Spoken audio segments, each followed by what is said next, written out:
അപ്പൊ ഇന്നത്തെ നമ്മുടെ പരിപാടി എന്ന് പറഞ്ഞാൽ നമ്മൾ ലോൺ വോൾഫാണ് കളിക്കാൻ പോകുന്നത്. അപ്പൊ ഫസ്റ്റ് ഒരു 4 റൗണ്ട് നമ്മൾ എടുക്കുക, പിന്നെന്ന് പറഞ്ഞാൽ എനിമിക്ക് ഒരു 4 റൗണ്ട് കൊടുത്തിട്ട് അവരൊന്ന് സന്തോഷിപ്പിക്കുക, എന്നിട്ട് നമ്മൾ 5-4 ജയിക്കാനാട്ടോ പോണത്. നല്ലൊരു പ്ലാൻ ഒക്കെ ഇട്ടിട്ടാ പോണത്, പക്ഷെ നടക്കുമെന്നൊന്നും അറിയില്ല. അപ്പൊ എന്തായാലും ട്രൈ ചെയ്യാന്നൊക്കെ ചോദിച്ചാൽ വന്നത്. പിന്നെ നോക്കുകയാണെന്ന് വെച്ചാൽ ഫസ്റ്റ് ഒരു പ്ലെയറിനെ കണ്ടിട്ടുണ്ടായിരുന്നു. അപ്പൊ ആ പ്ലെയറിനെ ബോഡിക്ക് അടിച്ച് നമ്മൾ ആ കില്ല് എടുത്തിട്ടുണ്ട്. രണ്ടാമത്തെ പ്ലെയറിന് ഒരു ഫുൾ റെഡ് ഒക്കെ അടിച്ചിട്ടാണ് ആ പ്ലെയറിനെ കൊന്നിട്ടാണ് നമ്മൾ ഫസ്റ്റ് റൗണ്ട് എടുത്തിട്ടുണ്ടായിരുന്നു. പിന്നത്തെ റൗണ്ട് നമ്മുടെ മീനുവിനാണ് പ്ലേസ് കൊന്നിട്ടുണ്ടായിരുന്നു. മീൻ ആയിട്ടൊരു പ്ലെയറിനെ കൊന്നിട്ടുണ്ടായിരുന്നു. പിന്നെ നോക്കുകയാണെങ്കിൽ ലാസ്റ്റ് ഒരു പ്ലെയർ ഉണ്ടായിരുന്നു. അപ്പൊ ആ പ്ലെയർ എന്ന് പറഞ്ഞാൽ ബോഡിക്ക് അടിച്ചിട്ട് നമുക്ക് പിന്നെയും കില്ലൊക്കെ കിട്ടിയിട്ടുണ്ടായിരുന്നു. പിന്നെ എടവളിയൊക്കെ വെച്ച് കളിക്കുന്നുണ്ടായിരുന്നു. റേഞ്ചിൽ എത്താൻ അധികം കളിക്കാൻ പറ്റില്ല. അങ്ങനെ ഞാൻ ചത്തുണ്ടായിരുന്നു. അപ്പൊ ഞാൻ ചത്ത്. പിന്നെ മീനിന് വന്നപ്പോഴാണ് ഒടുക്കത്തെ ഒരു ഇമോട്ട്. നമ്മളെന്ന് പറഞ്ഞാൽ വേറൊരു കണ്ടന്റ് എടുക്കാൻ വേണ്ടി വന്നതായിരുന്നു. പക്ഷെ ഇവരത് സമ്മതിക്കില്ല. ഇവരാണ് ഒടുക്കത്തെ ഇമോട്ടൊക്കെ വെച്ചിട്ട് ആ ഷോ അങ്ങ് നിർത്തി കൊടുക്കാന്നൊക്കെ വെച്ചു. പിന്നെ എത്ര കൊണ്ട് റേഞ്ച് ഒക്കെ അങ്ങ് സെറ്റ് ആയിരുന്നു. അപ്പൊ നോക്കി രണ്ടരത്തിന് പുറത്തേക്ക് അടിച്ചിട്ടാണ് 2 പട്ടി ഷോ ഇമോട്ട് നമ്മൾ കാണിച്ചു കൊടുത്തിട്ടുണ്ട് കേട്ടോ. അത് കഴിഞ്ഞിട്ടുള്ള റൗണ്ട് എന്ന് പറഞ്ഞാൽ ഡെസർട്ടുകൾ ഉണ്ടായിരുന്നു. അപ്പൊ ഇവരെന്ന് പറഞ്ഞാൽ ഒടുക്കത്തെ ഒരു കുത്തിപ്പിടിയാണ്. അങ്ങനെ ഞാൻ കുത്തിപ്പിടിച്ചിട്ടാണ് ചെന്നെ കൊന്നിട്ടുണ്ട്. പിന്നെ മീനിന് കൊന്നു. പിന്നെ ആ ചെക്കനെ സ്പെക്ക് പോയപ്പോൾ ചെക്കനാണെന്ന് അവിടെ ഒടുക്കത്തെ ഒരു DJ പാർട്ടിയിലുണ്ടായിരുന്നു. പിന്നെ എത്ര റൗണ്ട് നോക്കുകയാണെങ്കിൽ എനിക്ക് 10 HP 12 HP ഉണ്ടാവില്ല. അപ്പൊ ആ ചെക്കനാണ് ഞാൻ കണ്ടിട്ടുണ്ടാവില്ല. അപ്പൊ ആ ചെക്കനാണ് എന്നെ ബാക്കിൽ വന്ന് അടിച്ചിട്ടാണ് ആ ചെക്കൻ്റെ പിന്നെ ഇമോട്ടൊക്കെ കിട്ടുന്നത് കേട്ടോ. പിന്നെ എത്ര റൗണ്ട് നോക്കുകയാണെങ്കിൽ UMP ചെക്കൻ നല്ല ഡാമേജ് കൊടുത്തിട്ടുണ്ടായിരുന്നു. പിന്നെ അങ്ങ് ഫ്രീസറിന് കൊല്ലാൻ ഫ്രീസറിന്റെ അപ്പോൾ തന്നെ ആ ചെക്കനെ കില്ലൊക്കെ എടുത്തിട്ടുണ്ടായിരുന്നു കേട്ടോ. പിന്നെ നമ്മുടെ ചാനലൊക്കെ ഉണ്ട് സബ്സ്ക്രൈബ് അടിക്കാത്ത മച്ചന്മാരൊക്കെ കാണുന്നുണ്ടെന്നുണ്ടെങ്കിൽ ജസ്റ്റ് അങ്ങ് സബ്സ്ക്രൈബ് അടിച്ച് നമ്മുടെ കൂടെ നിൽക്കാൻ മറക്കണ്ട. വീഡിയോക്ക് ലൈക്ക് അടിക്കാനും മറക്കണ്ട കേട്ടോ. പിന്നെ ഞാൻ കുറെ ഡാമേജ് കൊടുത്തായിരുന്നു. പിന്നെ മീൻ വന്നിട്ടാണ് ആ പ്ലെയറിനെ കൊന്നിട്ടാണ് 4-3 ആക്കിയിട്ടുണ്ട്.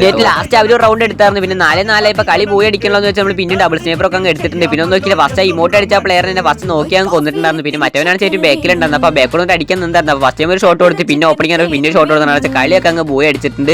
അവർ ഇമോട്ട് ഇട്ടതിന് വേണ്ടിയിട്ട് അങ്ങനെ അണ്ണാക്ക് തന്നെ കൊടുത്തിട്ടുണ്ട്. അപ്പോൾ ശരി എന്നാ.